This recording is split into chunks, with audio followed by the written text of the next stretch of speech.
Bien, podemos ir abriendo la tarde. Bienvenidos a todos a este webinario de la Confederación, que es parte de un ciclo mayor de charlas y espacios de reflexión. Gracias por estar con nosotros. Eh, Siempre tratamos de empezar puntuales y eso es lo que vamos a hacer en esta ocasión.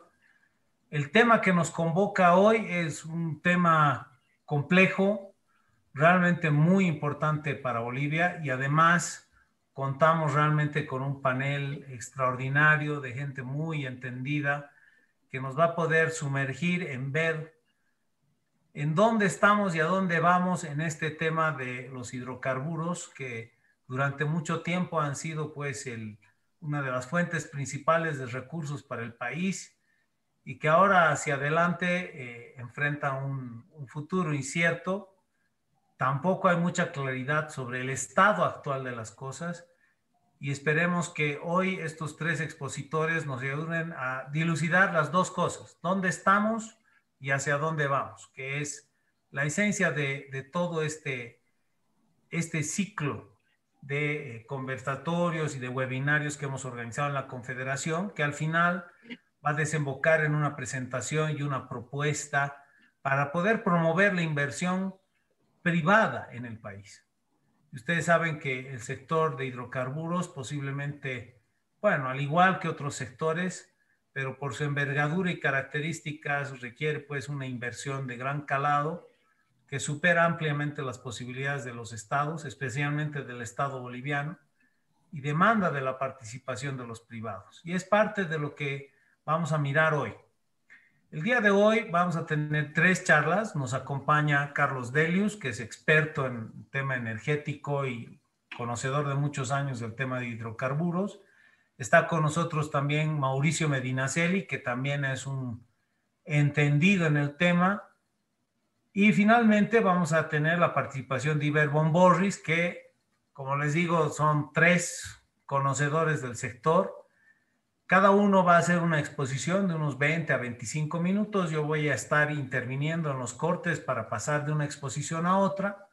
Y todos los participantes pues pueden participar a través del chat, haciendo preguntas que vamos a ir acumulando y procesando para al final de las tres exposiciones vamos a tener un pequeño panel de intercambio con los tres expositores y luego van a responder algunas de las preguntas de todos ustedes.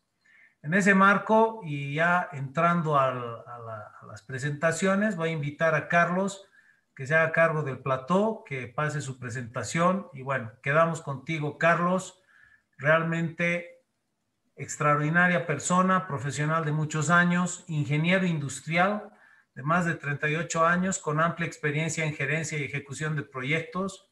Se desenvuelve desde hace muchos años activamente en el área energética. Hace un par de días ha estado también hablando del litio, que es el futuro en el término de energía. Ha sido asesor y presta asistencia a muchas empresas e instituciones en diferentes temas. Es expresidente de la Cámara Boliviana de Hidrocarburos y también fue presidente del Comité Boliviano del Consejo Mundial de Energía. Sin más, querido Carlos, te dejamos para que tú empieces con la presentación y te escuchamos. Gracias, Guillermo. ¿Me compartieron ya la pantalla? Sí.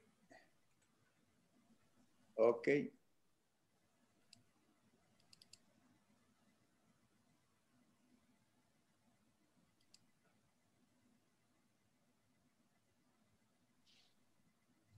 A ver, ¿qué está pasando?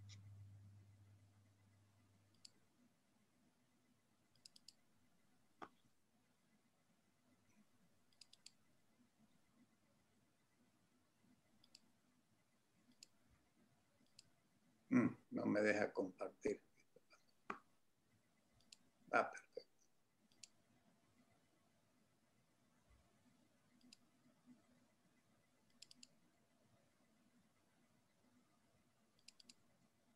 Ahí Bueno, está. ahora ya estamos. Buenas tardes.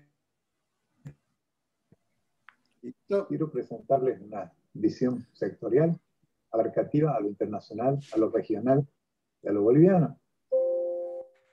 Agradezco la invitación de la Confederación y de la Fundación Konrad Adenauer. Espero que después de la misma todos tengamos más claro si debemos ir y preparar la quinta ola de inversión. Vamos a arrancar con un análisis del contexto internacional, la situación actual, el contexto histórico boliviano, que es de particular importancia, explicar el origen de la bonanza exportadora de la cual estamos saliendo, el agotamiento del modelo sectorial, muy estatista. Vamos a identificar algunas de las oportunidades para Bolivia.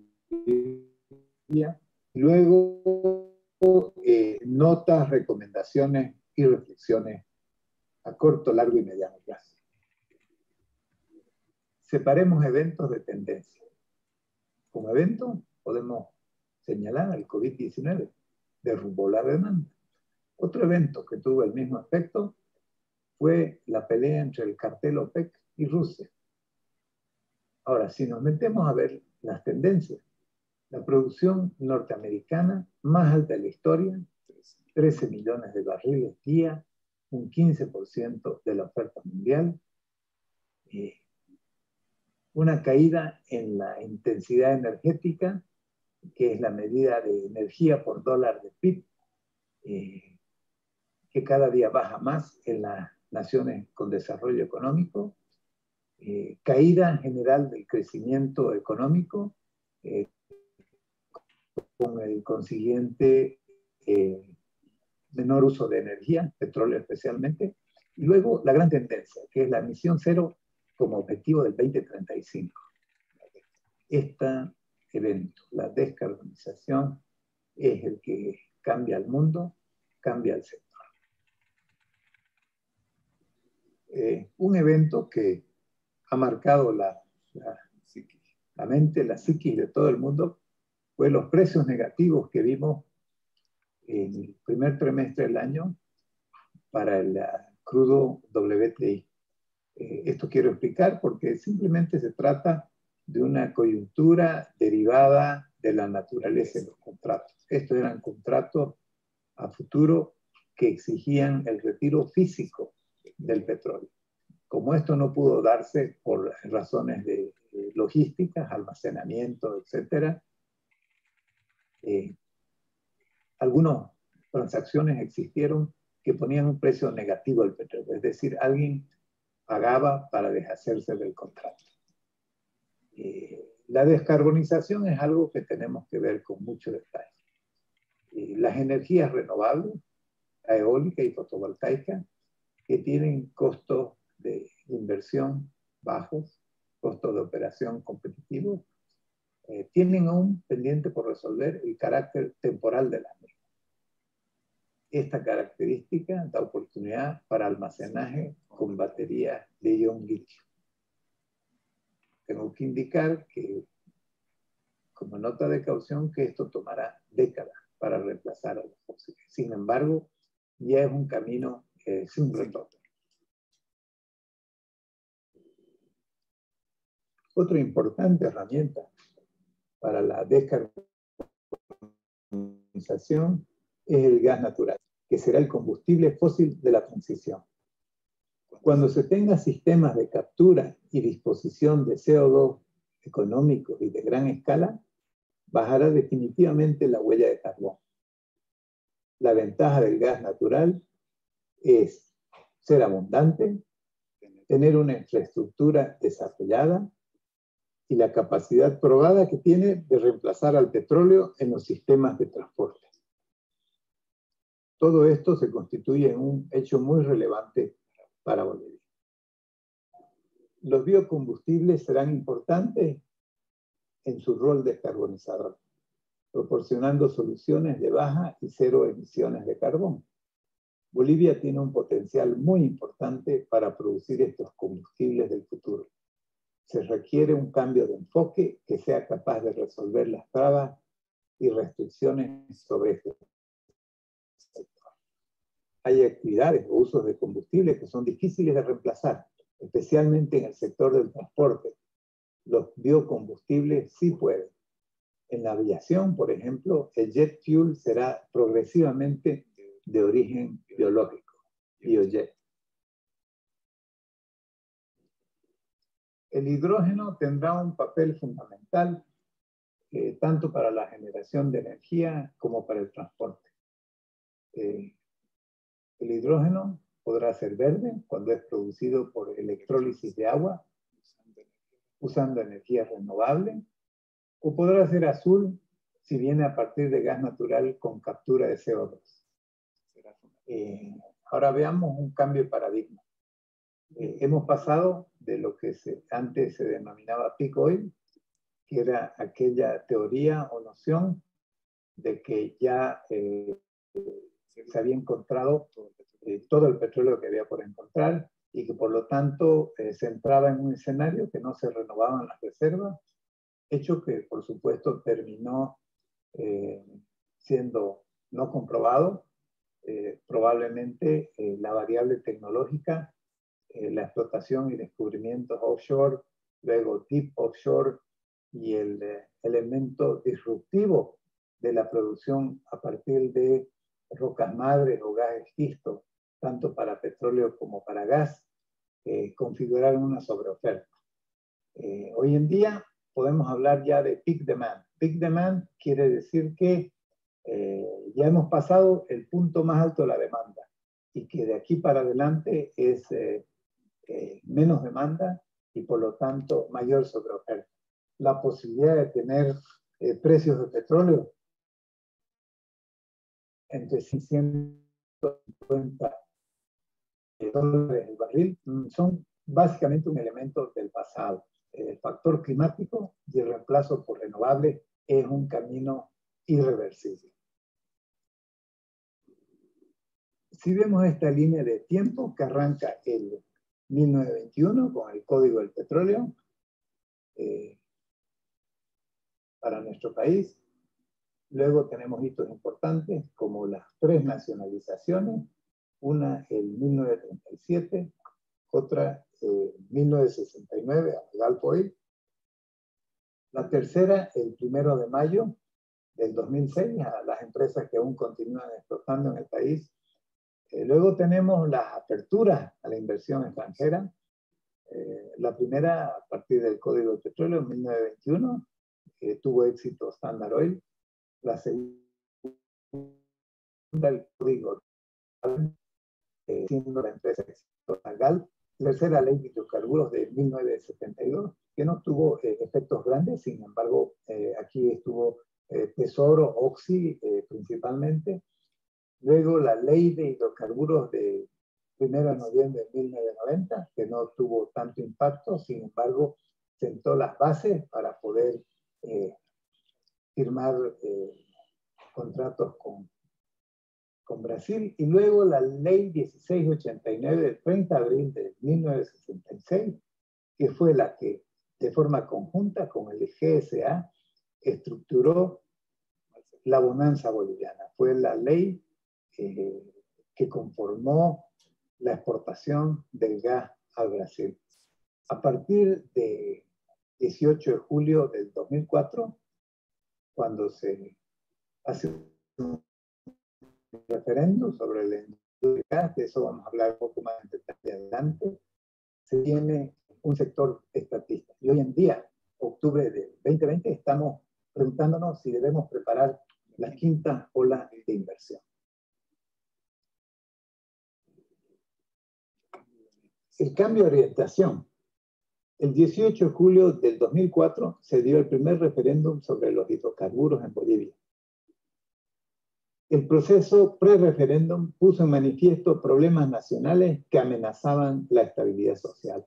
Ya para entonces, Sánchez de Lozada había renunciado, pasó lo que todos conocemos como la guerra del gas y el país estaba en vías de pacificación. Las preguntas del referéndum eran: ¿está usted de acuerdo con la abrogación de la ley de hidrocarburos número 1689 promulgada por el presidente Sánchez de Lozada? 2. ¿Está usted de acuerdo con la recuperación de todos los hidrocarburos en boca de pozo para el Estado boliviano? La tercera. ¿Está usted de acuerdo con refundar yacimientos petrolíferos fiscales bolivianos, recuperando la propiedad estatal de las acciones de los y las bolivianas en las empresas petroleras capitalizadas, de manera que pueda participar el Estado en toda la cadena productiva de los hidrocarburos? La cuarta. ¿Está usted de acuerdo con la política del presidente Carlos Mesa para utilizar el gas como un recurso estratégico para recuperar una salida soberana al Océano Pacífico? Bueno, algunas de estas preguntas tienen respuesta.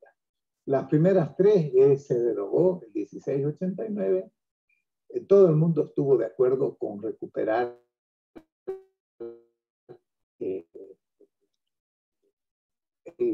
los hidrocarburos en boca de pozo para el Estado. La tercera, se refundó yacimiento, se le ha dado el control absoluto de la cadena productiva de los hidrocarburos. Y bueno, la cuarta terminó con una frustración nacional en La Haya hace 2 años. La quinta pregunta decía, ¿está usted de acuerdo con que Bolivia exporte gas en el marco de una política nacional que cubra el consumo de gas para los bolivianos y bolivianas, fomente la industrialización del gas en el territorio nacional, cobre impuestos y o regalías a las empresas petroleras llegando al 50% del valor del gas, principalmente para la educación, salud, caminos y empleo? Bueno, el mercado interno se cubre con lo que la pregunta 5, inciso A, estaría cubierta. 5B, ya conocemos sobre los resultados de nuestros esfuerzos de la industrialización del gas en el territorio nacional. No voy a hacer más comentarios sobre eso, todos lo saben. Sin embargo, la 5C, tengo que señalar que aquí indicaba cobrar impuestos y o regalías llegando al 50% del valor del gas. En esto nos hemos excedido y parte de la bonanza estatal que hemos tenido es precisamente haberse excedido en lo que indicaba el referéndum del gas. Más adelante van a ver que cobramos muy por encima del 50% del valor del gas. Todas estas preguntas revelaban las intenciones del presidente. Al Congreso no le quedaba más que hacer ratificar el llamado referéndum. Por su naturaleza vinculante, el referéndum tendría consecuencias inmediatas legales, dando al presidente la capacidad de control que a su vez serviría como forma de verificación de su mandato presidencial.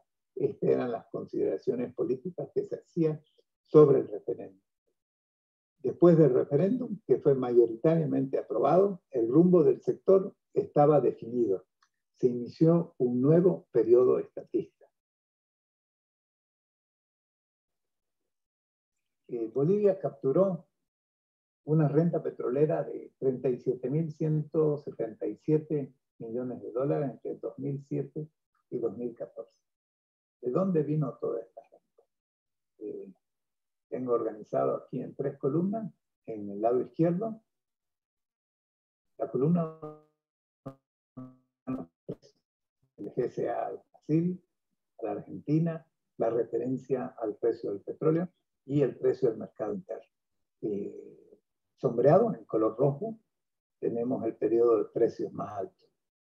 En la columna central, también sombreado en color rojo, tenemos los volúmenes más altos, que coincidentemente están con los precios más altos, son los mismos periodos. Y también corresponden a los periodos más altos de la renta petrolera.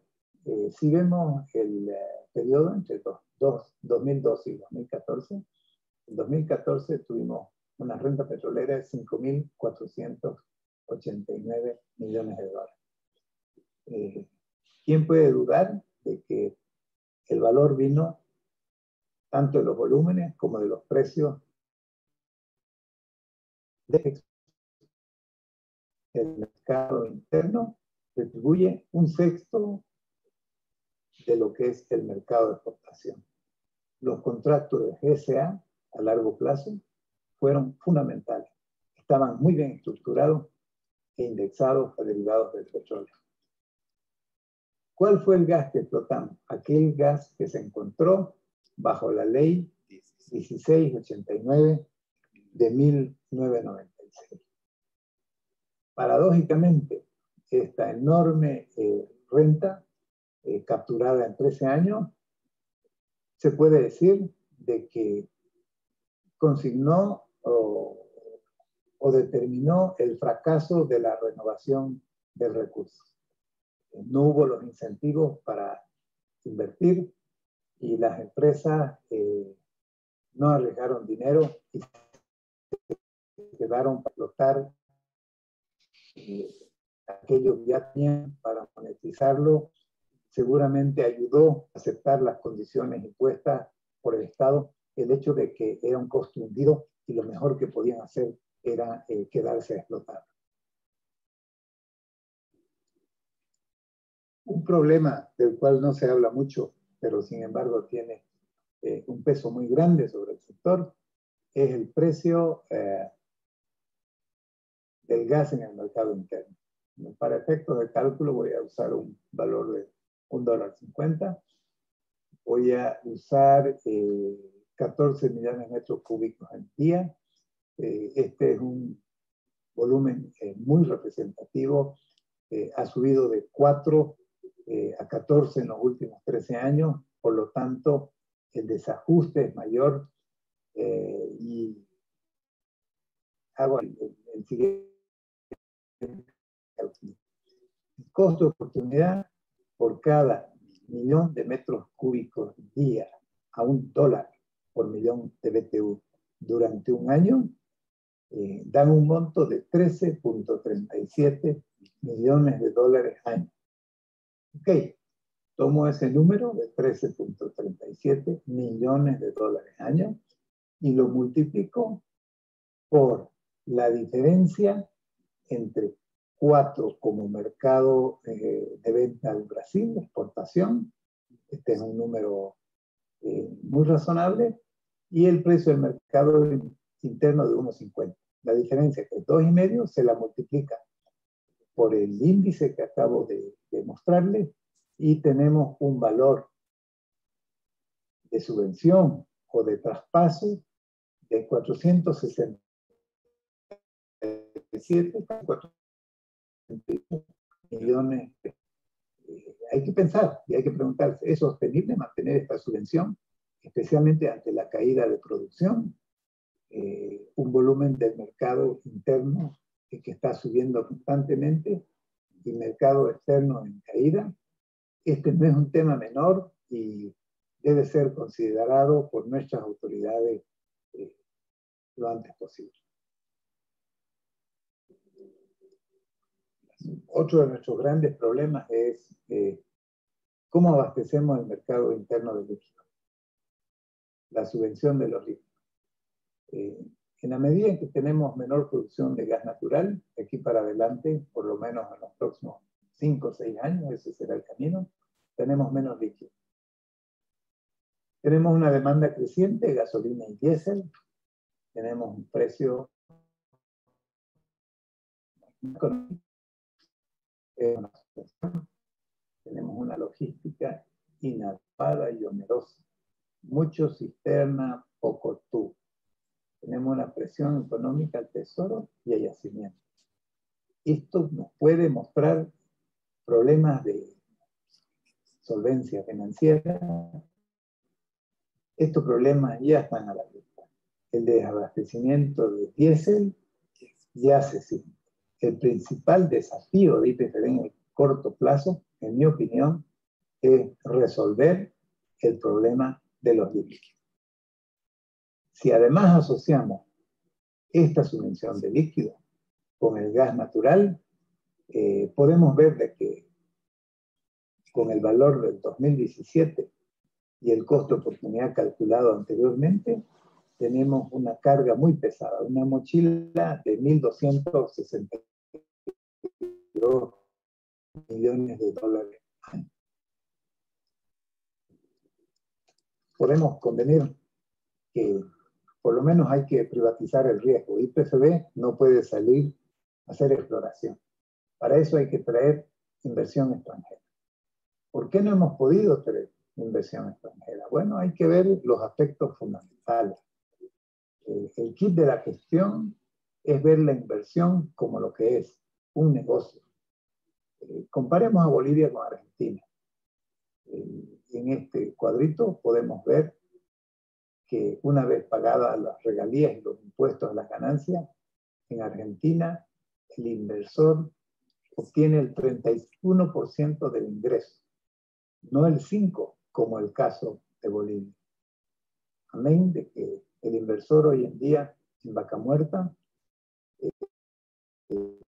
tiene acceso a 800 TCF recursos de gas natural con un riesgo geológico prácticamente cero.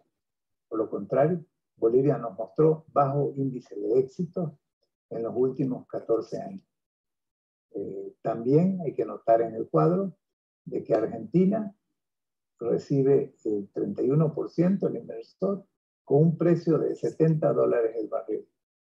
En Bolivia el costo calculado en ese momento era $90 el barril. Esto lo tenemos que comprender como lo es. Esta es una imposibilidad. Nadie va a venir a invertir a Bolivia bajo las actuales condiciones. Las empresas han explotado aquello que se exploró bajo otras condiciones y se quedaron con las nuevas condiciones puestas por el Estado boliviano bajo la premisa de que era un costo hundido y que la única manera de recuperarlo era monetizando aquellas reservas que ya tenía.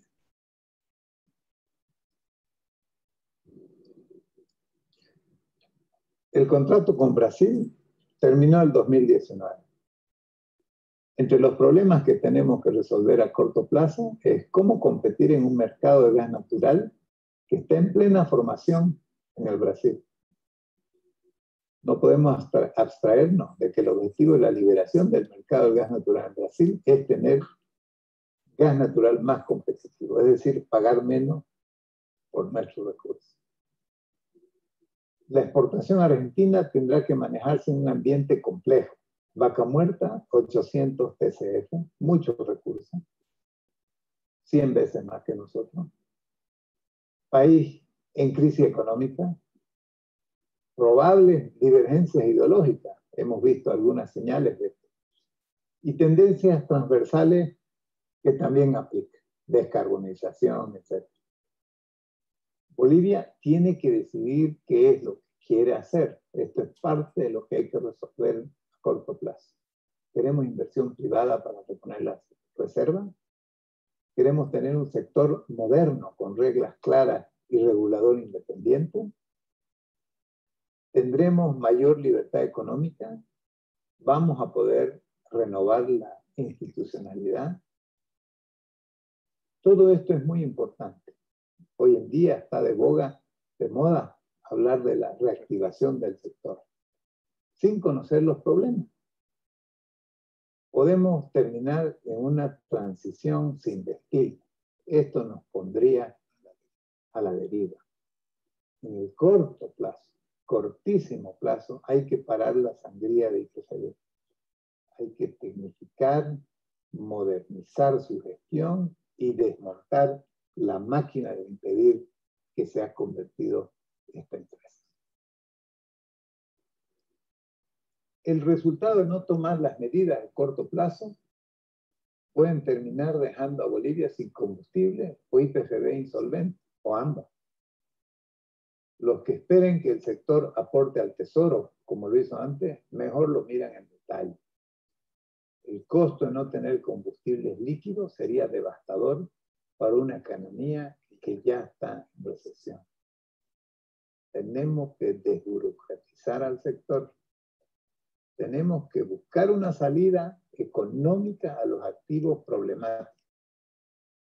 Bulo Bulo, Planta Carlos Villegas, Mini LNG del Río Grande, etc. Una posibilidad sería, sin vender el activo, es decir, sin nacionalizar, sin cambiar de propiedad, entregar la gestión a privados a cambio del flujo con valor neto presente más alto que podamos obtener. YPFB Corporación es un superestado que se puede comer al país, como lo fue la Conmebol de los años 70 y 80. A mediano y largo plazo, tenemos que abandonar el delirio que planificamos en detalle al mercado. Recordemos el muro de Berlín. Digo yo que será mejor construir capacidades para navegar lo que viene. La planificación debe ser no intervencionista, sino más bien indicativa y con el propósito de construir las condiciones objetivas necesarias. Encaremos a este sector con enfoque en la generación de valor. Ese debe ser el objetivo. Abandonemos las prácticas que lo destruyen. No somos una isla. No hay balas de plata. No existe el almuerzo gratis. El voluntarismo y el simplismo tienen consecuencias serias en el clima. El próximo gobierno recibe un sector plagado de problemas propios, coyunturales y estructurales. Hay que ayudar en la solución. Gracias.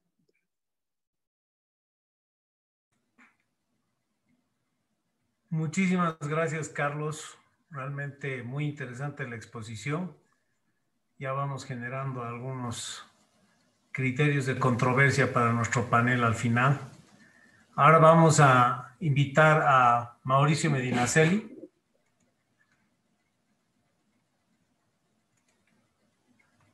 Mauricio es experto en el sector de hidrocarburos, lo conocemos de hace muchos años. Es un economista boliviano, graduado de la Universidad Católica con estudios de posgrado en Chile y Alemania. Fue ministro de Hidrocarburos y coordinador de hidrocarburos de la OLADE, con sede en varios países, no os voy a repetir todos, pero son muchos países. Profesor de la Flaxo en Argentina y Perú y en la Universidad de las Américas de Ecuador y además de otras universidades. O sea que eso tenemos en común. Varios años de ser profesor y además de habernos provisto en muchos momentos de una orientación acertada sobre el sector de hidrocarburos, y ahora pues le toca exponernos su visión y compartir su conocimiento con nosotros. Adelante, Mauricio, el plato es tuyo. Muchas gracias, Guillermo. Quisiera poder compartir mi presentación. Ok, ahí está. Sí. Perfecto, y quisiera que Guillermo me ayude a ver si ven una pantalla o dos pantallas. Una sola. Perfecto, excelente. Entonces, con eso ya estamos listos. Agradecer a la Confederación, a Guillermo, por la invitación. Haré esto rápido. Agradecer al ingeniero Carlos Delius por la exposición que vino antes. Prepara el terreno, digamos, para que yo entre ahora con algunos números que quizás sean de su interés. Bueno, entonces, puse desafíos del sector hidrocarburos por ir, digamos, en la positiva. Bueno, en principio, ¿cuál ha sido la producción de gas desde 1952? No voy a entrar en una historia pormenorizada. Lo único que yo quiero es identificar tres saltos. 1, 2, 3. Esos tres saltos en la producción se dan con llamaríamos el primer contrato de exportación a la Argentina. Este sería el primer contrato de la exportación al Brasil y este sería el segundo contrato de exportación a la Argentina que tiene su origen el año 2004. Entonces, estos tres saltos son los que incrementan la producción de gas natural desde 0 a 60 millones de metros cúbicos al día y ahora, bueno, estamos pues, muy por debajo de eso. Sin embargo, lo que quiero destacar acá es que la la producción de gas y la exportación de gas de nuestro país ya tiene pues casi más de 50 años. Y de hecho, yo creo firmemente que Bolivia ayudó a diversificar el mercado de gas natural en Argentina, cuando nadie quería el gas de Colpa y Caranda, porque no había mercado en Bolivia. Bueno, la empresa que operaba estos campos se encargó de buscar un mercado allá. Y luego Bolivia ayudó a abrir el mercado de gas natural en Brasil también. Entonces, Bolivia ha sido parte importante de la apertura de los mercados de gas natural en estos dos países vecinos. Bueno, eso como una historia. Esto también en la forma de antecedentes, ¿cuál es la producción de gas natural por campos? Entonces, acá tenemos, ok, ya todos conocemos, ¿no es cierto? Que está San Alberto, está Sábalo, y aquí, bueno, de todos estos campos, Margarita y Huacaya es el que destaca acá, que es el campo que alimenta a Argentina, y el campo que ahora, digamos, está permitiendo que la producción no caiga dramáticamente, se llama el campo Incahuasi. Ambos campos descubiertos, digamos, antes del año 2005, en algún sentido. Y San Alberto y Sábalo también. Entonces tenemos San Alberto, Margarita, Sábalo, que son nuestros campos estrella, si quieren. El resto son campos pequeños que aportan ciertamente, pero estos son los campos estrella que han permitido que la producción de gas llegue a 60 millones de metros cúbicos por día. Y esta declinación en San Alberto, sobre todo, hace que la producción caiga. Bien, entonces, eso es lo que dije. Al año 2018, Margarita, Sábalo, San Alberto e Incahuasi explican casi el 75% de la producción.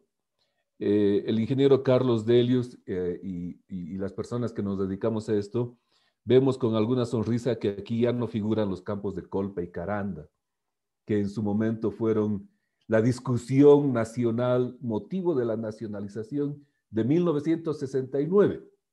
Y así es esta industria dinámica. Lo que en 1969 era discusión presidencial, nacionalización, todos querían esa renta, ahora desapareció porque esa es la historia de los campos.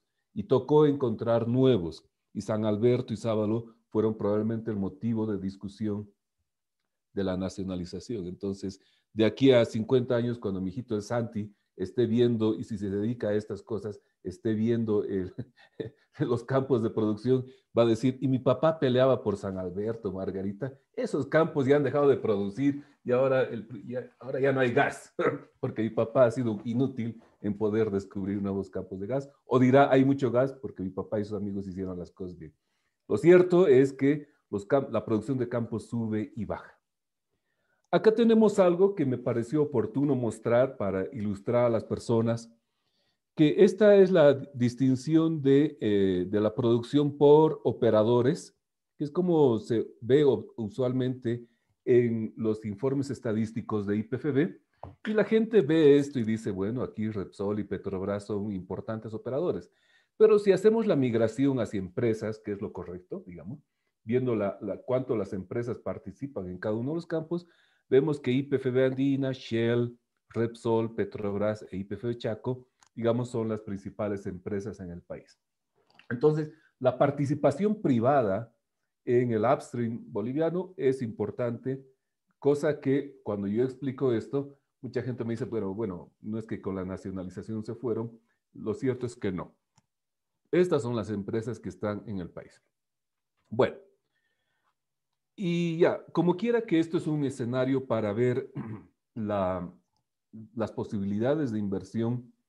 Cuando a mí me toca hacer esta exposición en otros países, lo primero que uno dice es cuáles son los posibles mercados de Bolivia, ¿no? Y el gas natural tiene dos mercados potenciales. Uno es el mercado externo, que uno podría esperar que siga este nivel, y el mercado interno, que es este nivel. En los mercados externos tenemos, aquí Brasil estaría en el orden de los 19 millones, de acuerdo a la última adenda, y Argentina también en el orden de los 20 millones. En total es un poquito más de 45 millones de metros cúbicos al día, es lo que potencialmente se puede vender a la exportación, pero el mercado interno se acerca a los volúmenes de los mercados externos. Y esto es importante por lo que yo voy a mencionar posteriormente. En términos de oferta, y este es el tema, ¿no? En términos de oferta, fíjense, sin los nuevos prospectos, el potencial productivo del país está en 50 millones y se cae por acá, hasta el 2026. Y si entran los nuevos prospectos, y para que entren los nuevos prospectos, el próximo gobierno tiene que activar decretos supremos, con una tonelada gigante de un marco legal para los incentivos. Bueno, podemos discutir eso después. Con estos nuevos prospectos que están en carpeta, la producción no puede caer dramáticamente, aunque sí cae. Entonces, nuestra capacidad de producción está entre 45 y 50 millones de metros cúbicos por día. Bueno, entonces esto es mucho, esto es poco, nos alcanza, no nos alcanza, y eso es lo que voy a mostrar acá. En el escenario base, digamos, la demanda, que sería esta línea, está muy parecida a la producción, y el escenario base es enviar a Brasil 19 millones de metros cúbicos al día, enviar a la Argentina 20 millones de metros cúbicos al día. Entonces, en el escenario base no estamos utilizando la capacidad total del tubo con el Brasil. Si Brasil nos llega a demandar los 30 millones por algún motivo, entonces ciertamente no podemos enviar esa cantidad. Ahí está. Por eso se hizo la ADENA 8, básicamente. Si Brasil demanda 30 y Argentina 20, perdón, Argentina era menos, es decir, tendríamos que producir 60 millones, cosa que no podemos. Entonces, esto puede ser visto como algo positivo, porque un nuevo inversionista podrá decir, bueno, o las empresas que están aquí, hay un potencial que se puede cubrir, ¿no es cierto? Pero bueno, para cubrir este potencial, ¿qué cosas se tienen que dar en Bolivia para que suceda ello? Bueno, y lo primero, desde mi punto de vista, que tiene que suceder es quitar el subsidio al gas natural y al petróleo. Si uno elimina esos dos subsidios, el mercado interno deja de ser el hueso del negocio para convertirse en la carne del negocio. Porque en este momento ustedes le dicen a las empresas privadas, miren, invierta 100 millones de dólares y venda al mercado interno, y la empresa privada le dice, bueno, gracias, hasta luego. Porque encima que me obliga a vender a precio subsidiado, me cobra 50% de regalías, me cobra impuesto a las utilidades y una serie de cosas. Entonces, fíjense, esta es la magnitud del subsidio. En el mercado interno, el precio del gas está en el orden de $1. Y bueno, esto está un poco desactualizado, pero en el mercado externo $5. Entonces, tenemos un subsidio de más o menos $4. Entonces, si levantamos el subsidio al mercado interno para los operadores, el mercado interno deja de ser el hueso del negocio y se convierte en la carne, y no solamente es el mercado de exportación, digamos, el atractivo. Ahora, hay una serie de pasos para levantar este subsidio porque afecta a las tarifas de electricidad también, ¿no? Ahora, dicho sea de paso, si no levantamos el subsidio y el año 2040 la producción de gas natural llega a 0, como se está esperando, ya no hay subsidio que valga, porque no hay gas que subsidiar, básicamente. Así de sencillo. Entonces, en la medida que sigamos subsidiando, bueno, esto se dilata más. Y bien, otra pregunta que los inversores quisieran saber, ¿cuál es el tamaño del mercado? ¿Cuál es el tamaño de la torta? ¿No? Si quiero poner mi plata en el país, ¿cuánto más o menos es el mercado? Y si Brasil está con una capacidad full, digamos, de 30 millones de metros cúbicos al día, el ingreso son $2 billones por año. Si Argentina nos compra 20 millones de metros cúbicos, el ingreso anual $1.3 billones por año. El mercado interno del gas sin subsidio, 0.8 billones por año. Y el mercado interno sin subsidio, los líquidos, $1 billón por año. En total estamos hablando de más o menos una torta de la cual habríamos 5 billones de dólares. Ese es el tamaño de la torta. Ahora, si nosotros hacemos mal nuestra tarea, estos dos mercados desaparecen, ya no nos compran. Pero este mercado, debemos seguir abasteciéndolo, ya sea con producción doméstica o con importaciones. Entonces, estamos hablando de más o menos 2 billones de dólares como negocio que alguien tiene que alimentar. Estos 2 billones de dólares o se alimentan con las importaciones, es decir, negocio para los importadores, o se alimentan con la producción nacional, es decir, negocio para los operadores. Si se alimentan con los importadores, no hay regalías. Si se alimenta con producción nacional, sí hay regalías. Digamos, esa es la diferencia para los bolivianos de dónde viene la producción. Y si hacemos bien nuestra tarea y aprovechamos el ducto y qué sé yo, este mercado puede crecer en 3 billones. Ahora, ¿cuánta plata se necesita adicional para abastecer estos mercados? Entre 4 y 6 billones de dólares. Esta es la típica presentación a un banco de inversión para hacer atractivo un país, ¿no? Pero como quiera que estamos en un foro donde las personas tienen que tener una referencia, esto equivale, estos 4 a 6 billones de dólares, al bono familia, a dar un bono familia durante 20 o 30 años. ¿De acuerdo? Entonces, ¿qué es lo que quiero destacar acá? Que si estos 4 a 6 billones de dólares los financian con inversión pública, se está quitando recursos a la economía equivalente a 20 o 30 años del bono familia. Dicho de otra forma, si es el Estado el que debe financiar estos 4 a 6 billones de dólares, el Estado deja de dar a las familias más pobres durante 20 o 30 años, algo así equivalente al bono familia. Lo que quiero destacar con esto es que a nosotros en realidad nos tiene que interesar que sea el sector privado el que ponga estos 4 o 6 billones, ¿no? Y para eso hay que hacer una serie de tareas que debemos hacerlas rápidamente. Y dentro de las tareas yo quisiera distinguir las actividades del upstream con lo que sería la competencia baja, alta y la participación del sector privado, porque al final eso es lo que nos trae a discusión. En el upstream, ¿qué es lo que creo que hay que hacer?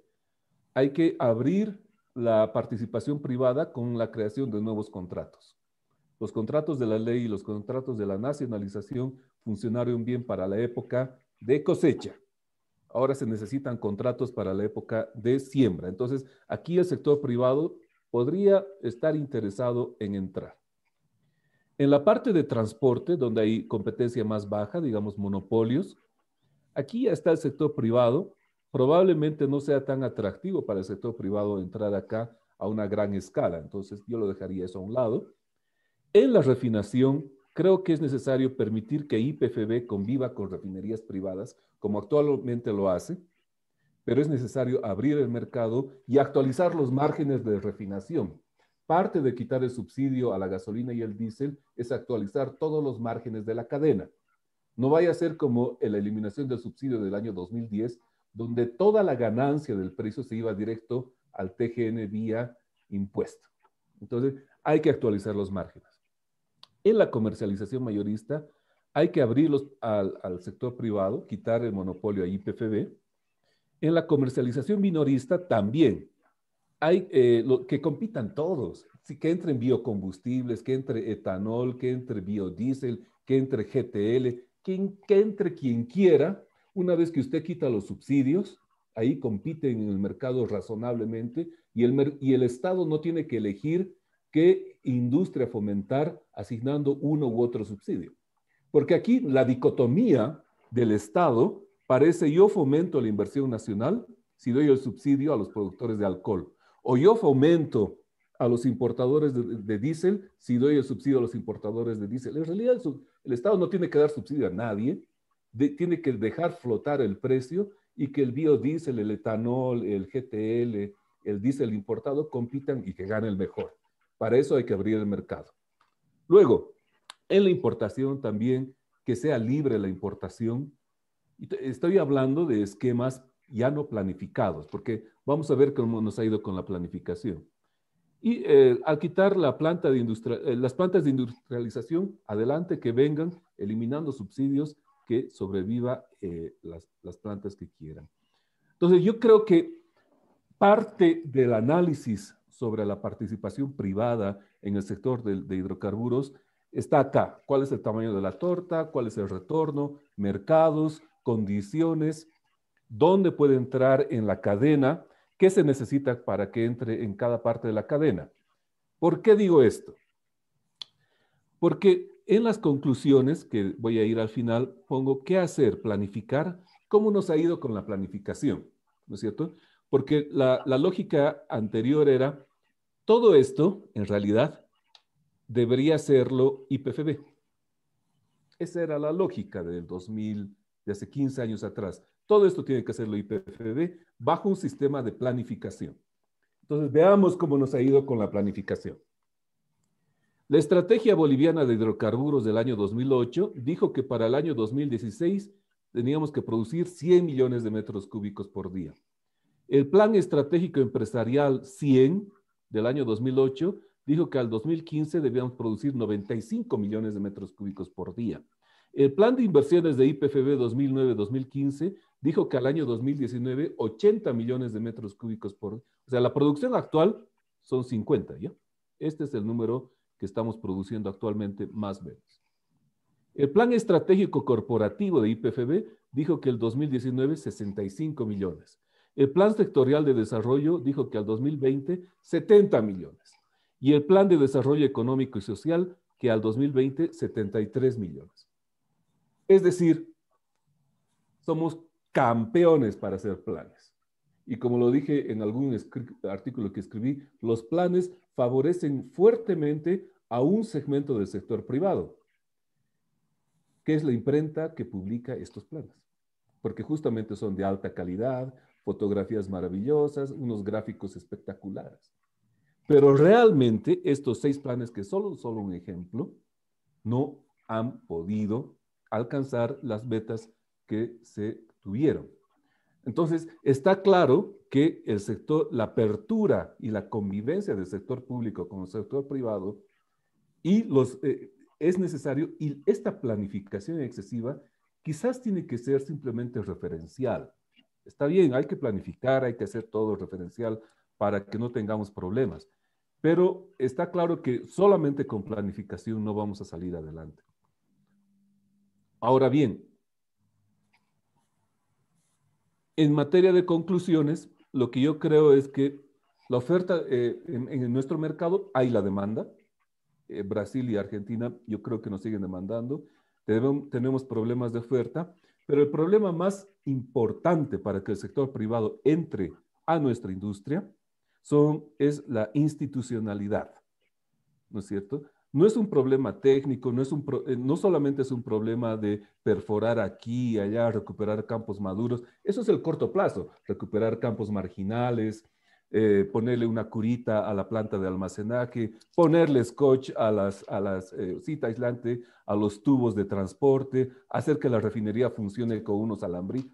Los problemas técnicos se solucionan en la medida que se resuelvan los problemas institucionales. Y los problemas institucionales se resuelven en la medida que la influencia político-partidaria se elimine del sector hidrocarburos inmediatamente, y eso parte del compromiso del próximo gobierno, perdón, no es compromiso, o sí, o la audacia del próximo gobierno, hacer 3 cosas que no gustan a los políticos. La primera cosa es quitar subsidios, bajar impuestos a las petroleras, que sí, eso odian. Eso es lo que hay que hacer primero. Segundo, que nada de lo que haga el próximo gobierno va a tener resultados durante su propia gestión. Entonces, tiene que ser un gobierno que sepa que todo lo que haga no va a ver los frutos. Por tanto, está arriesgando su reelección. Y tercero, el próximo gobierno tiene que ser consciente de que tiene que abrir las puertas al sector privado y tiene que ser más eficiente a IPFB. Esa es una tarea titánica y le deseo muy buena suerte porque eso implica una pérdida de votos del votante promedio. Entonces, el próximo gobierno tiene que saber que si quiere hacer las cosas bien en el sector de hidrocarburos, con alta probabilidad será su primera o su última gestión de gobierno en los próximos 10 años. Muchas gracias.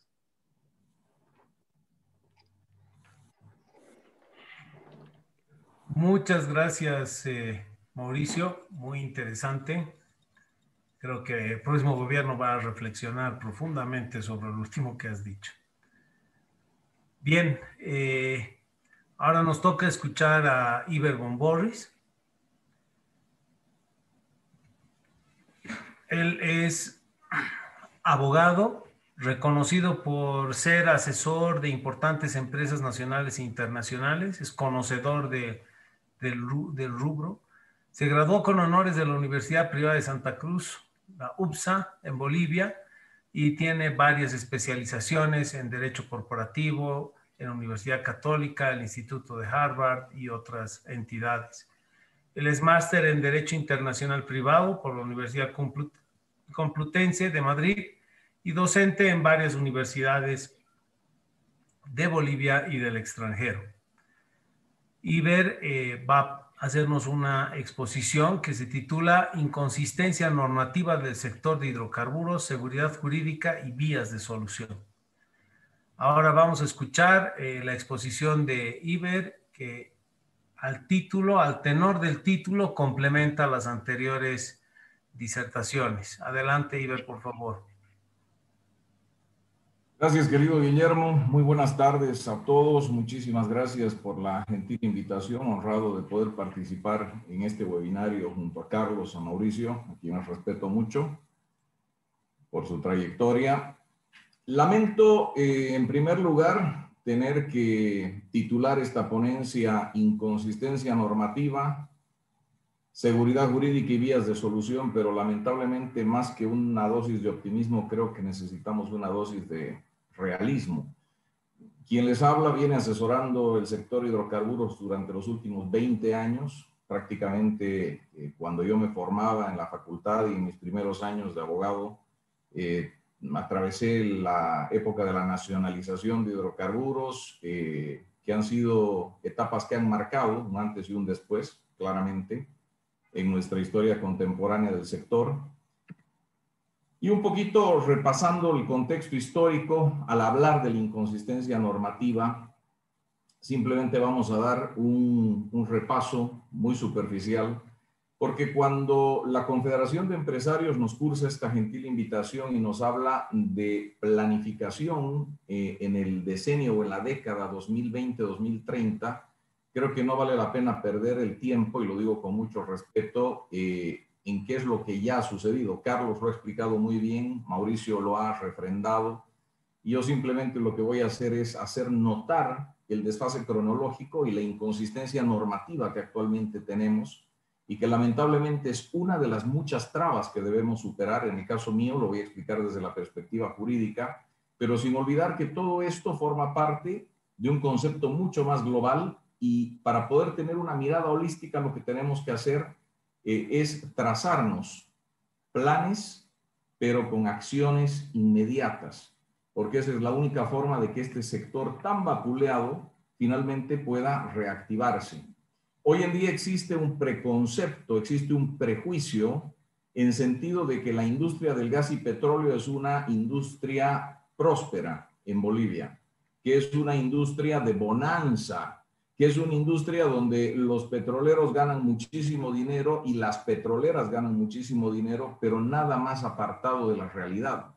Mientras yo digo esto, Carlos Delius sonríe, porque este tema lo venimos conversando hace años, literalmente, y hace muchos foros que exponemos en muchos lugares que venimos repitiendo esto, y lamentablemente no ha calado lo suficientemente hondo. Y si bien yo no quiero ser tan dramático, voy a decirlo así, de hablar de mares de lágrimas, ¿no es cierto? Porque mares de gas no tenemos. Sí quiero por lo menos dar una mirada un poquito más optimista, ahora sí, en sentido de que lo que se puede hacer está al alcance de nuestras manos, pero que el tiempo se nos está acabando. Entonces, tenemos un referéndum de julio del 2004, sí sienta ciertos precedentes, cierto marco muy importante respecto de los aspectos que Carlos ya ha comentado, un government take determinado que es alto, que ha superado con creces el 50% que se establecía inicialmente, una ley de hidrocarburos 3058 que establece tipos de contratos que son inconstitucionales, porque la Constitución Política del Estado fue promulgada o emitida en febrero del 2009. Es decir, las fechas están invertidas. Entonces, durante los 14 años del gobierno anterior, lo que han tratado de hacer es reacomodar y bajo ciertas prebendas y preceptos ideológicos han tratado de minimizar la participación del empresariado privado nacional e internacional, indicando que al ser simples contratistas y que con contratos de servicios ellos pueden desarrollar la labor del upstream en cuanto a exploración y sobre todo producción, con eso estarían solucionando algo de fondo cuando en realidad no es más que un elemento que forma parte.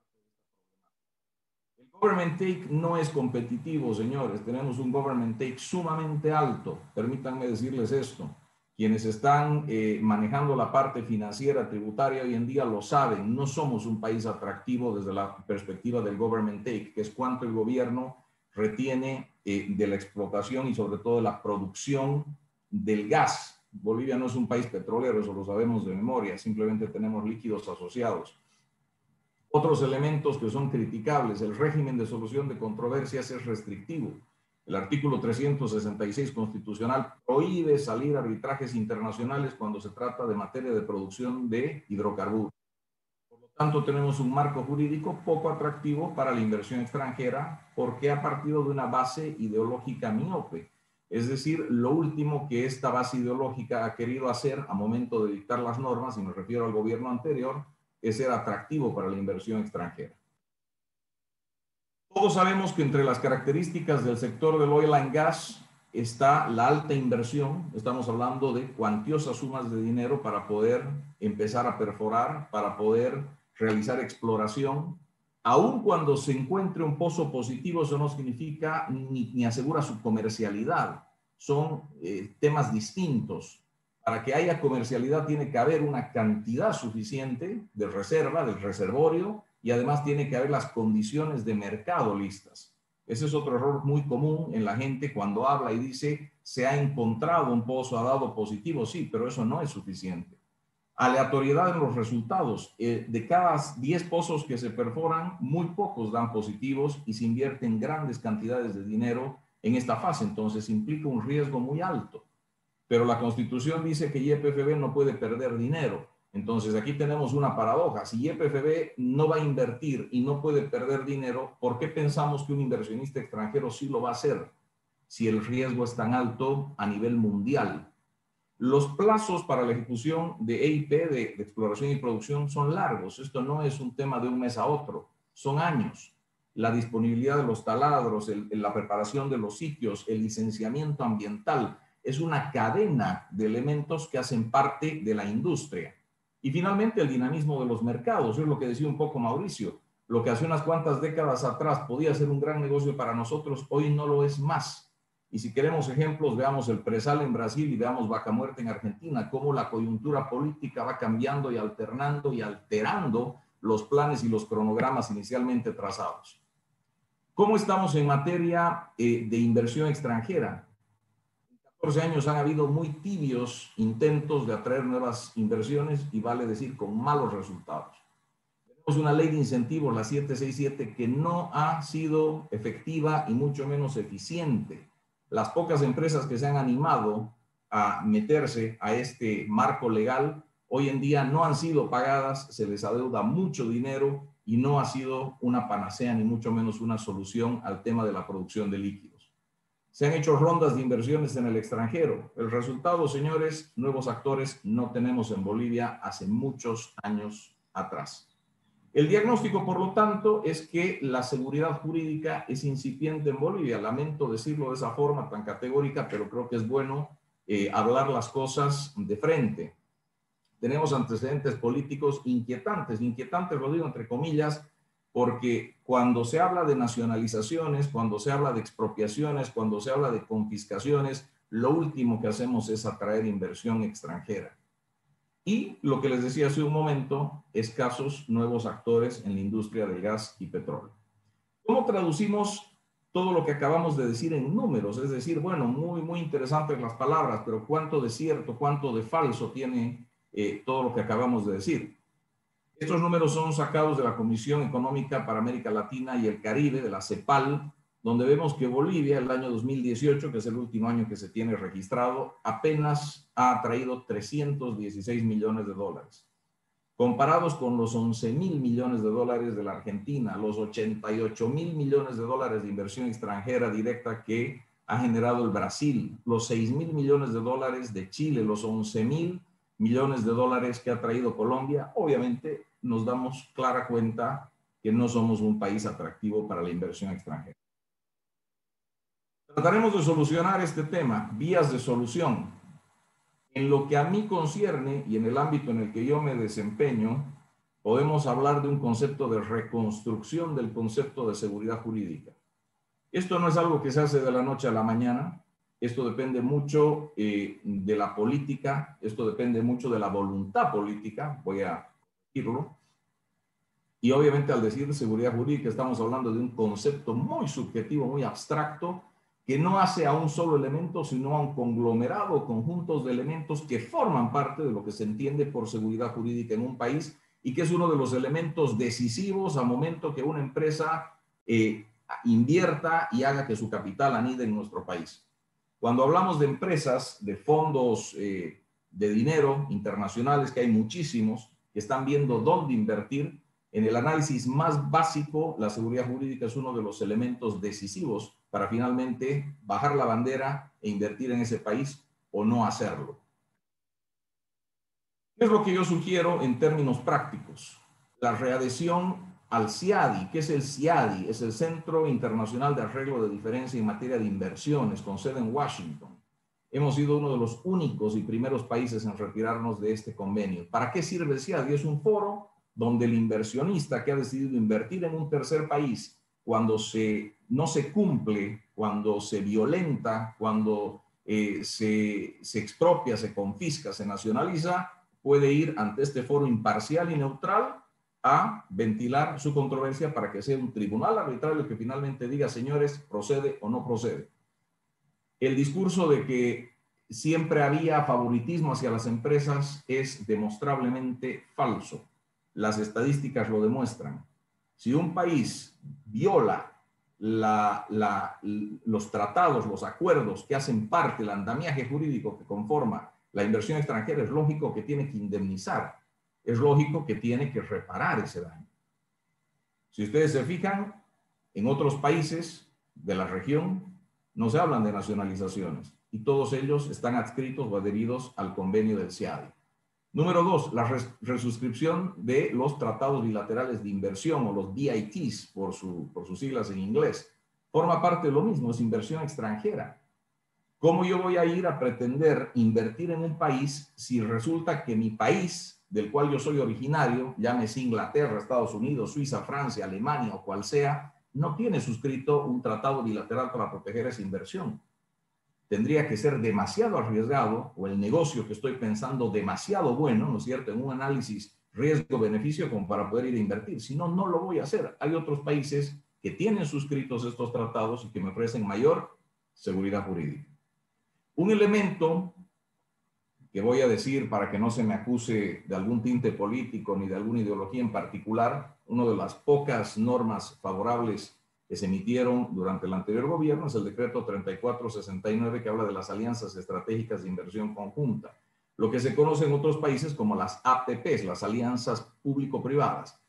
Yo creo que esta herramienta es sumamente útil para que empresas extranjeras puedan venir a Bolivia a realizar negocios.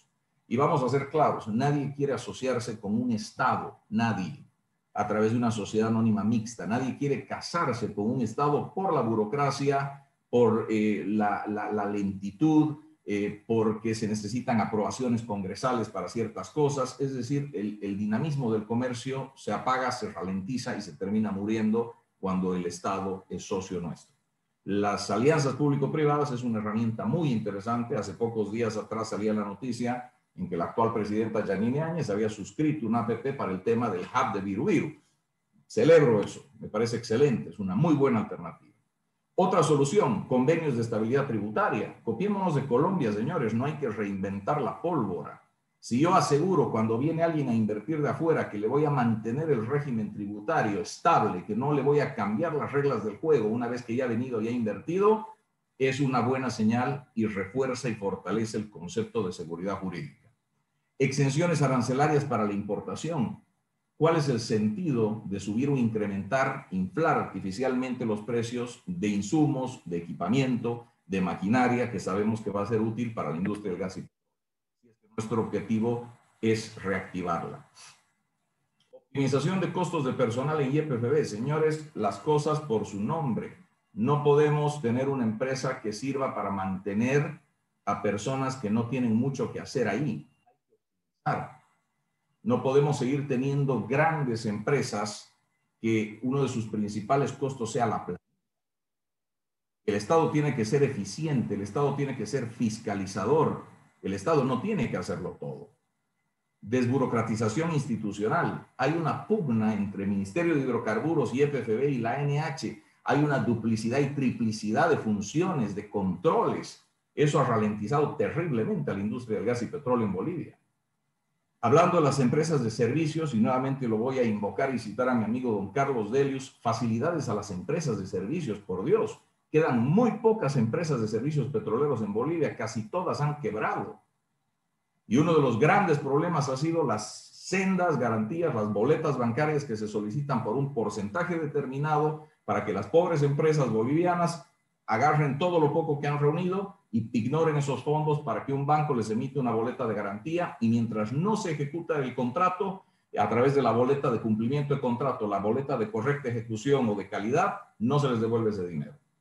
¿Por qué no creamos un fondo de dinero para que ciertas empresas que están habilitadas, que están registradas, que son legales, que son legítimas, que tienen la experiencia, la capacidad técnica y administrativa, puedan valerse de ese fondo para poder utilizar y no tener que estar ignorando el poco dinero que tienen?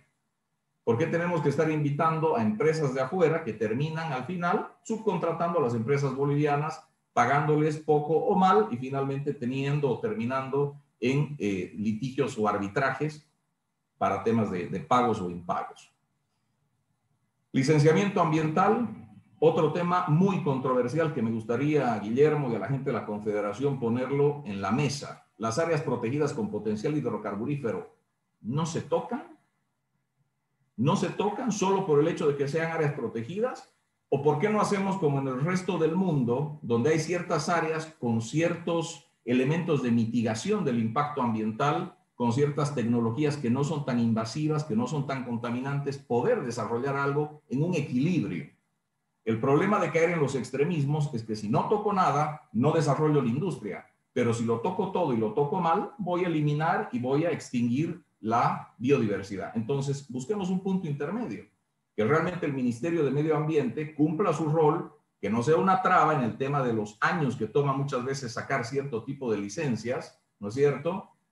Y vayamos adelante para tratar de reactivar este sector. Y finalmente, no quiero aburrirlos, en la perspectiva macro, también es necesaria una regulación normativa de nuevas energías. Pensemos un paso más adelante. Está bien, reactivemos la industria del gas y petróleo, pero ¿y qué de la geotermia? ¿Qué de la industria ahora del combustible que utiliza hidrógeno? ¿Qué de las hidroeléctricas? ¿Qué de la energía solar? ¿Qué de la energía eólica? Las energías verdes, las renovables. El mundo entero se está guiando por eso. Las grandes empresas tradicionalmente del upstream están cambiando el concepto de ser empresas petroleras a ser empresas de energía. Y si no me creen, pueden revisar las páginas web de las principales empresas del mundo, donde parecería que paradójicamente hoy en día ya no están tan interesadas en seguir buscando reservas, sino en diversificar su portafolio de actividades y unidades de negocio. Y finalmente, Guillermo, para cerrar, yo creo que hay dos conceptos que debemos erradicarlos a nivel mental y conductual. El primero de ellos es que lo privado es malo, cuando en realidad lo que es ineficiente y lo que es malo es lo público cuando se lo lleva mal. Lo privado es bueno. Lo privado es eficiente porque controla su bolsillo, porque va a administrar de forma eficiente. Y lo último, erradicar la corrupción, que es un mal terrible, salvaje, maldito, que nos acosa hace mucho tiempo atrás, indistintamente el color, la bandera y el partido político. Eso es todo. Muchísimas gracias por su atención. Muchísimas gracias, Iber. Realmente muy buena la exposición. Yo me he anotado algunos temas. Vamos a pasar al panel mientras algunos de los asistentes pueden hacer preguntas a través del chat. Todavía han llegado muy pocas preguntas, pero vamos a aprovechar el tiempo en el panel. Yo no quisiera desperdiciar la oportunidad de poner en aprietos a nuestros panelistas y que podamos ver algunos temas.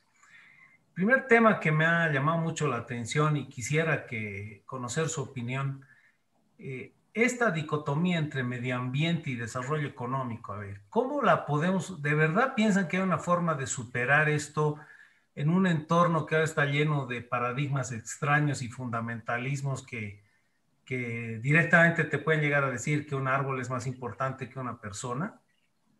¿Qué opinan ustedes? Corto, por favor, empezando tal vez por Mauricio, después Iber y Carlos, sobre este tema de medio ambiente y desarrollo económico. ¿Cómo destrabamos esto que parece algo incompatible? Muchas gracias. Yo aquí apelo a lo que dijo el doctor von Borries, con quien estoy de acuerdo. Hay tecnologías que permiten la explotación de campos de petróleo y gas natural en áreas protegidas sin que sean invasivas. Uno de estos ejemplos claros es el Yasuní ITT en Ecuador. Para recordar a la gente que me está escuchando, hace algunos años atrás el presidente Correa del Ecuador dijo: yo no voy a explotar este campo de petróleo y a cambio necesito que la comunidad internacional me dé tantos billones de dólares. La comunidad internacional le dijo al presidente Correa: sí le doy los billones de dólares, pero no para que los administre usted, sino yo los voy a administrar. El presidente Correa dijo: entonces así no quiero, y finalmente se está explotando el campo Yasuní ITT. Entonces, primero, la tecnología existe, pero el problema central, desde mi perspectiva y con experiencia en muchos países, no es que la gente quiera cuidar el medio ambiente, sino que la gente quiere poner normativa medioambiental para participar en la renta petrolera. Es decir, si yo tengo el derecho a veto de la exploración y explotación en una determinada área, no es porque me interese el árbol que dices tú, Guillermo, es porque quiero parte de los millones de dólares que salen de la renta petrolera al explotar ese campo. Entonces, seamos claros y no confundamos lo que es el verdadero cuidado al medio ambiente de lo que es un deseo, utilizando el medio ambiente, de apropiarse de una determinada parte de la renta petrolera. Iber. Guillermo, soy un convencido de que los extremos son malos. Yo creo perfectamente que podemos hacer lo que el mundo entero ha hecho, lo que todos los países industrializados, todos los países que de mal nombre se los conoce como primer mundo, ¿no es cierto? Yo soy un acérrimo defensor de que no somos ni primer, ni segundo, ni tercer, somos un país más.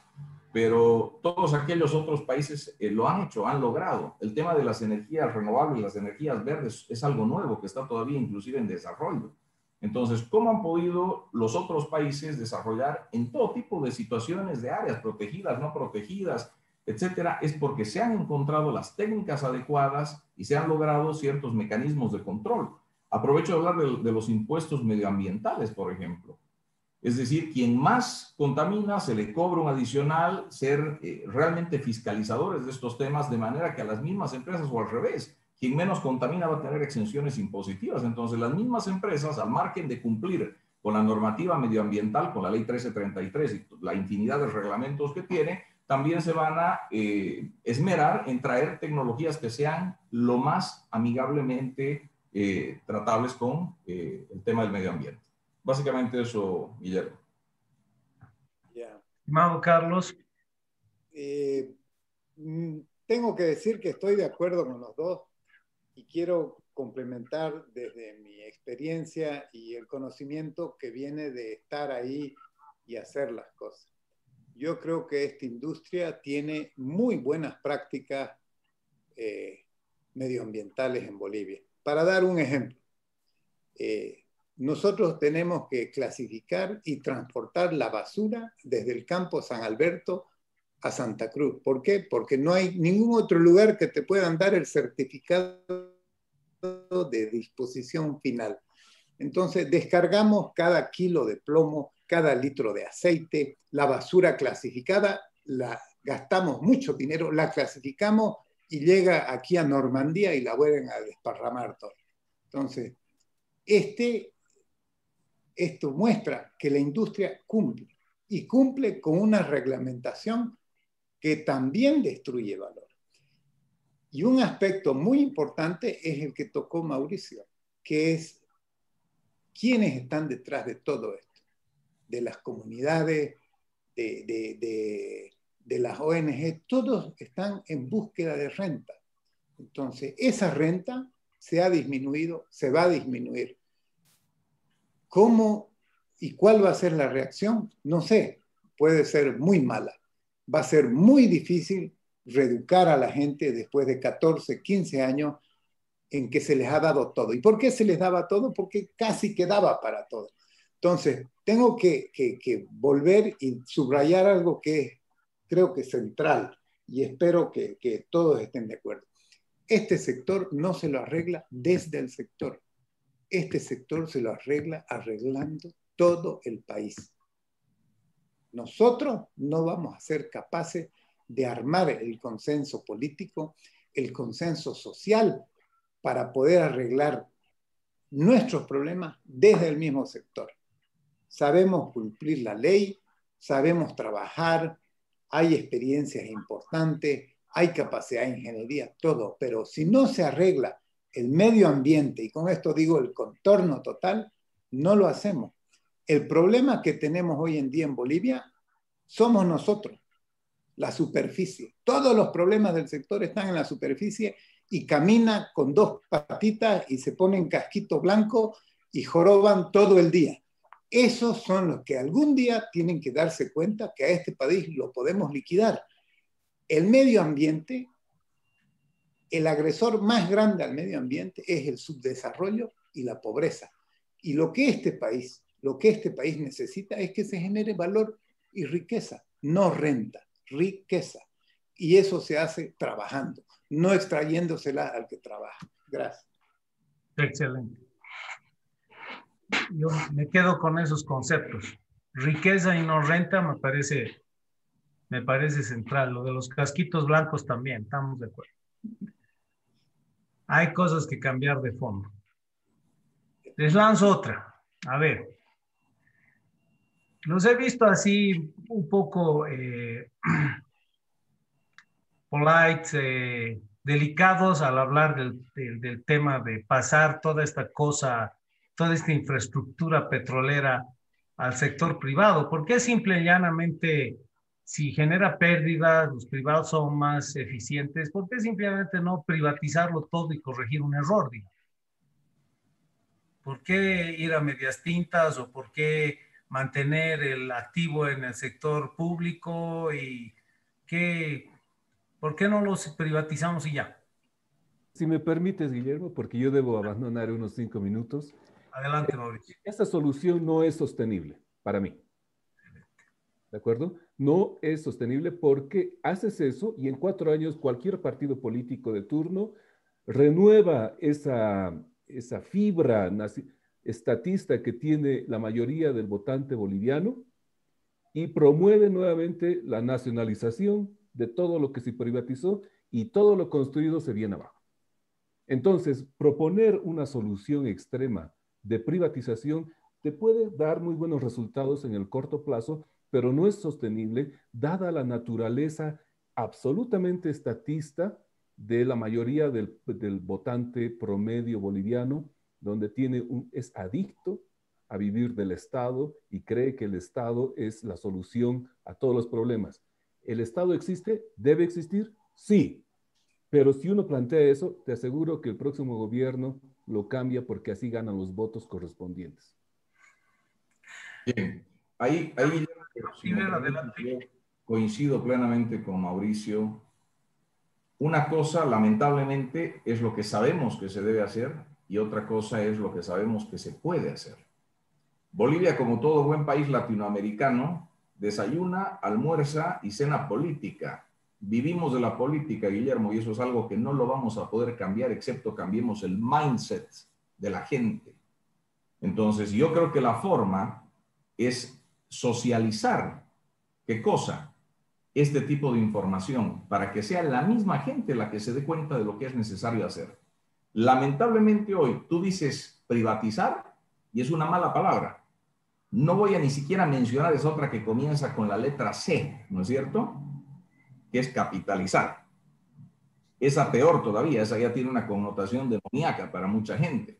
¿Pero por qué? Por lo que decía Mauricio, porque se le ha vendido a la gente que tenemos que recuperar lo nuestro, tenemos que recuperar lo que se nos ha robado y se usa, y aquí voy a decir algo claro y lo voy a decir sin tapujos, bajo el nombre y el rótulo, la etiqueta de nacionalización, lo que se ha hecho ha sido una compra hostil, no se ha nacionalizado nada, porque se han quedado accionistas privados en las empresas nacionalizadas, en algunas o en varias. Entonces, ¿qué es lo que pasa? La nacionalización políticamente vende muy bien.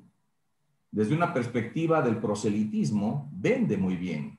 Es muy redituable. Entonces, lo que tenemos que hacer es cambiar la mentalidad, hacer campañas comunicacionales, sensibilizar a los stakeholders para que toda la gente se dé cuenta cuál es la necesidad. Y coincido con Mauricio en el sentido de que si hoy día privatizamos, lamentablemente de aquí a 4 años vamos a tener a un partido oportunista que nacionalice nuevamente todo y así como el cangrejo, demos un paso adelante y 2 para atrás.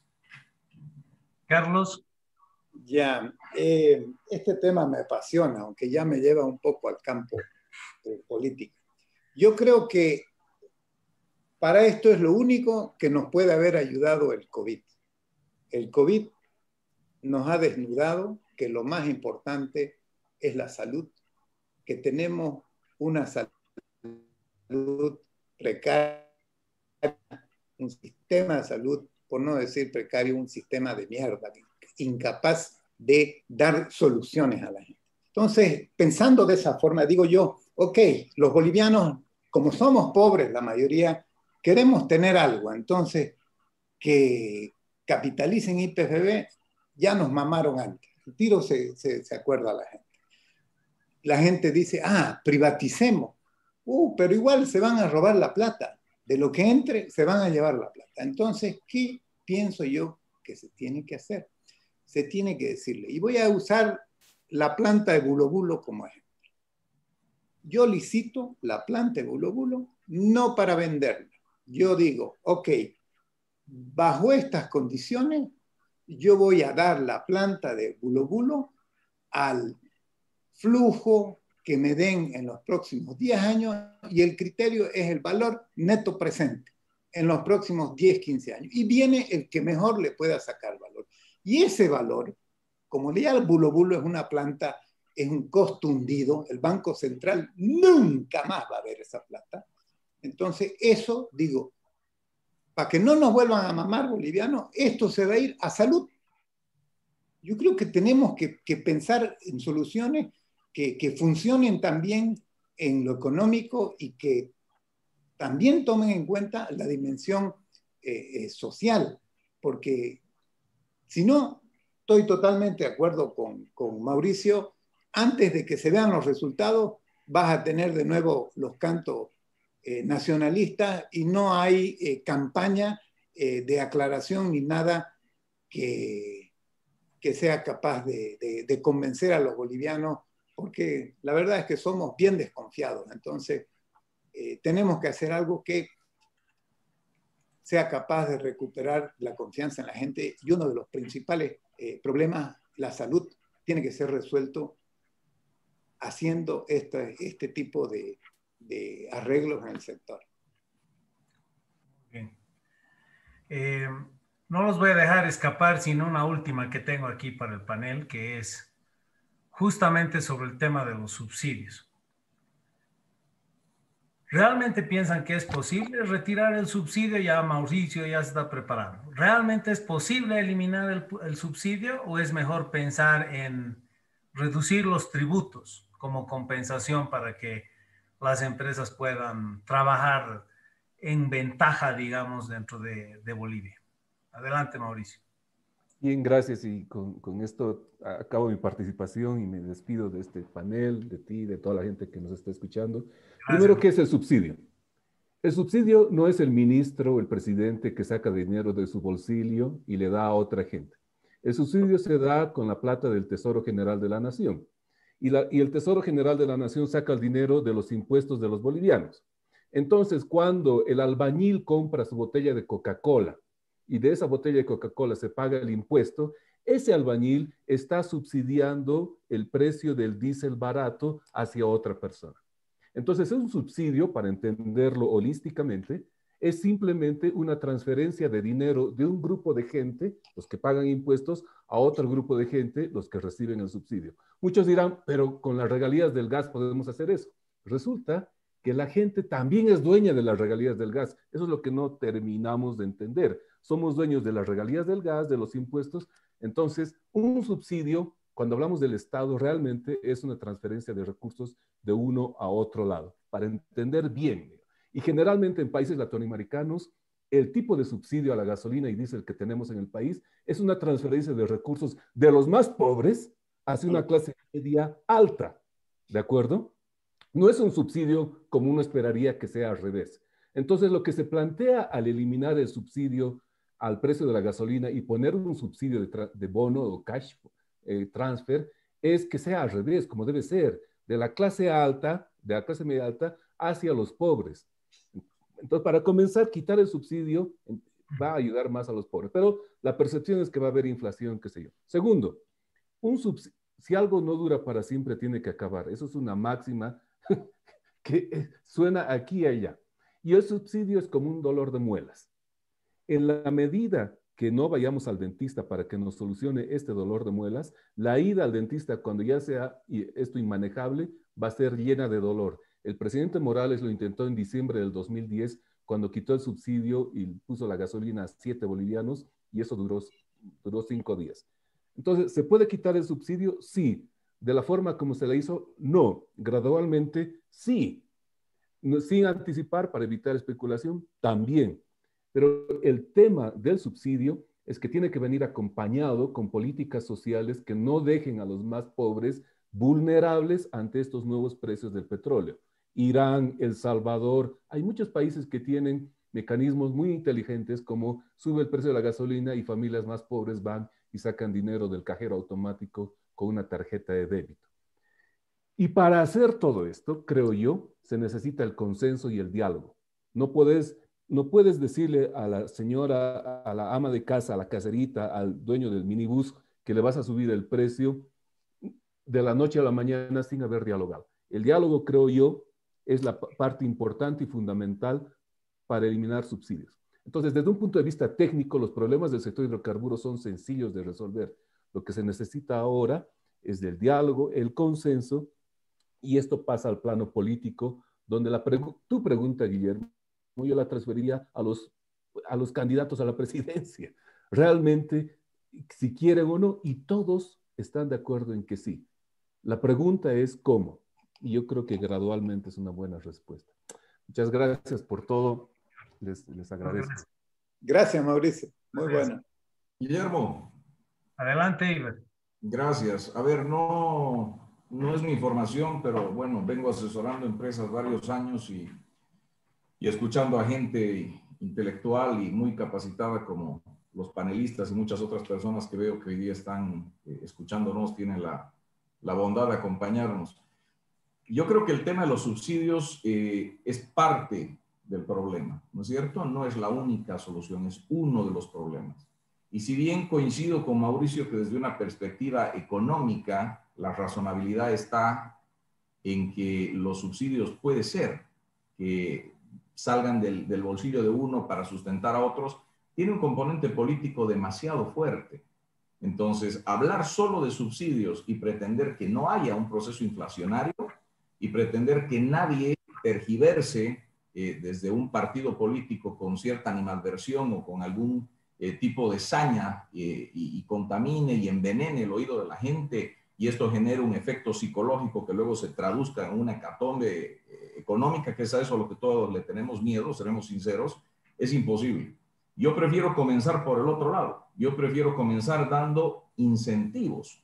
Yo prefiero reactivando los sectores, generando empleos, cambiando y modificando normativa que genere la inversión y que cuando ya haya una base sustentable de nuevos ingresos, de nuevas regalías, ahí recién empecemos a quitar los subsidios de una forma muy gradual, muy pequeña, a través de pequeños mecanismos que se pueden ir logrando y que no tenga un efecto y un impacto directo en la economía. Entonces, más que pensar en quitar los subsidios, yo comenzaría por el otro lado, reactivando la economía a través de lo que un poco ha sido el objetivo mío de compartir el concepto de reforzar o reactivar el tema de la seguridad jurídica en Bolivia. Yo les pido 1000 disculpas, tengo otro evento al cual debo asistir y estoy un poco tarde, pero muchísimas gracias, Guillermo, Carlos, a todos por la invitación. Ha sido un placer estar con ustedes. Perfecto, gracias. Gracias, Iber. Carlos, nos hemos quedado tú y yo en el panel, así que te toca cerrar. Yo de aquí no me levanto, yo esto me apasiona. Y quiero agarrarme de una pregunta de mi amigo Francesco Zarate, que dice, ¿no creen los expositores que es necesario un cambio de visión, mirar a la política de manera holística? Eso es lo que estamos intentando. Esto no es government take, esto no es tecnicalismo, no es empezar a hablar de soluciones técnicas, de campos maduros y demás. Esto es de resolver la viabilidad del país y para eso se tiene que mirar todo. Por eso es que decía yo que la solución de este sector no va a venir del sector. Este sector lo puede hundir al país, pero este sector solo no puede sanarse, no puede arreglarse. Aquí lo que necesitamos es el gran maestro, el que ordene todo, el que cuide la transición que vamos a tener que hacer hasta que esto empiece a funcionar con mercado. ¿Quién se va a hacer cargo de la gente pobre, desprotegida? Todo eso tiene que hacerse, se tiene que construir un safety net, una barrera para que no se nos caiga la gente. Se lo hizo en el 21060, había el Fondo Nacional de Desarrollo, ¿se acuerdan? Se puso mucha gente a trabajar, se lograron arreglar muchas cosas. Ahora, el ejemplo que daba Mauricio del subsidio, y veo que él ha leído, Irán para mí es el paradigma de cómo se levantan los subsidios. Y fue muy sencillo, muy efectivo. Empezaron a comunicar y a todo el mundo, cada vez que les dieron una tarjetita. Claro, obviamente eso también sirve para los regímenes que te controlan todo. Entonces vos ibas a comprar gasolina, metías tu tarjetita y ahí te salía un papelito que decía, usted ha cargado 100 bolivianos de gasolina. El Estado le ha pagado 60 y de su bolsillo salen 40. Entonces, casi medio año fue así. La gente sentía de que estaba recibiendo algo de más valor de lo que le pagan. Y después lo van retirando gradualmente. ¿Y en qué termina? En que aquel que no usa el subsidio, porque no consume, no tiene el Mercedes-Benz para echarle la gasolina, o no tiene el camión para hacer su negocio, termina con un crédito. Y ese crédito que no ha usado, porque antes repartieron lo que era el subsidio entre todos, ese crédito que no ha usado, él lo puede usar para alimento, para salud y para educación.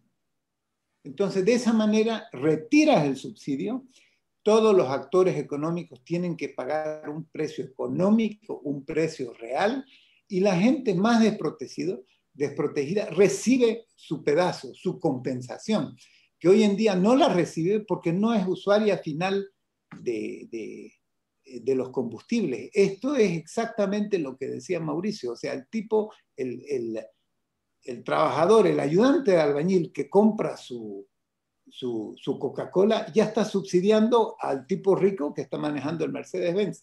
Entonces, el subsidio, como está hoy en día, es un generador de inequidad, es un generador de desigualdad. Todo eso se tiene que tomar en cuenta de manera holística. El trabajo que tiene el próximo gobierno es gigantesco. No nos olvidemos que este país lo hemos reventado durante la mayor bonanza de la historia del país. Ahora lo tenemos que arreglar en medio de la yesquera.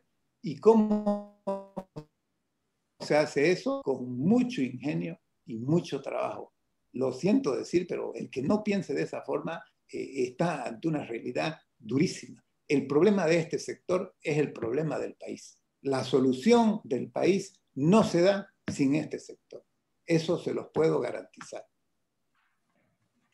Muchísimas gracias, Carlos. Creo que por suerte los empresarios tenemos las dos cualidades. Así que el país puede estar tranquilo de que los próximos años vamos a ir a algún lugar bueno. Realmente ha sido un panel, una charla muy buena. Creo que ha, bueno, descubierto de alguna manera muy cruda, digamos, en qué situación está el sector de hidrocarburos y tener una perspectiva de la enorme complejidad que lleva hacia adelante el poder recuperar el sector. O sea, no es solamente dar menos impuestos o generar demasiadas condiciones, y además esto es transversal a toda la situación que viven no solo otros sectores de la economía, sino hasta el ser boliviano.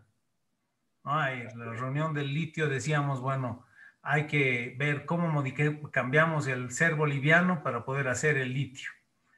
Y de convicción yo pienso que los empresarios somos los llamados a asumir ahora la labor. No es tarea del gobierno. El gobierno tiene que hacer aquello que amablemente les podamos convencer y recomendar.